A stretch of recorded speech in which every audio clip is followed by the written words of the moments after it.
ऐसा है कि हम पिछले कुछ दिनों में ज़रूर यात्री संख्या में एक गिरावट आई थी, जिस तरीके के हालात बने हुए थे।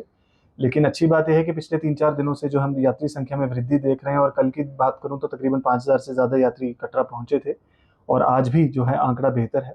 और हम उम्मीद करते हैं कि आगे आने वाले दिनों में यात्री संख्याएँ फिर से उसी नंबर्स पर लौटेंगी जिस तरीके से हम इस इंसिडेंट से पहले देख रहे थे।